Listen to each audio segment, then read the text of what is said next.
করে দিবে। একটা রোজা করেন নাই, আল্লাহ চাইলে মাফ করে দেবে। হজ করেন নাই, হজ চাইলে আল্লাহ মাফ করে দেবে। এমন দুইটা পাপ আছে যেটা আল্লাহ তাআলা ক্ষমা করবেন না। নাউজুবিল্লাহ বলেন। এক নম্বর হচ্ছে বান্দার হক নষ্ট করা। এটার শাস্তি কি? কিয়ামতের ময়দানে আল্লাহ সুবহানাহু ওয়া তাআলা এই মানুষগুলোকে যখন দাঁড় করানো হবে, ফেরেশতারা বলবে, আল্লাহ এরা নামাজ পড়েছে, রোজা করেছে, হজ করেছে, যাকাত দিয়েছে, সব ঠিক ছিল, কিন্তু বান্দার হক নষ্ট করেছে। আল্লাহ কি করব? আল্লাহ বলবে, ওদের সমস্ত আমলের যে সওয়াবগুলো আছে, পাওনাদার যারা দাবি করছে, তাদের কাছে এই সওয়াবগুলো কেটে কেটে বুঝিয়ে দাও, তাদের পাওনা মিটাইয়া দাও।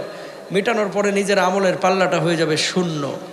আল্লাহ বলবে যে এই বান্দাদেরকে এখন জাহান্নামের মধ্যে নিক্ষেপ করো শিকলে বেঁধে।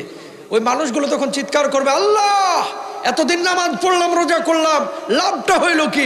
আল্লাহ বলবে, ওই জালেম, নামাজ পড়া রোজা করা যেমন ফরজ ছিল, বান্দার হক নষ্ট না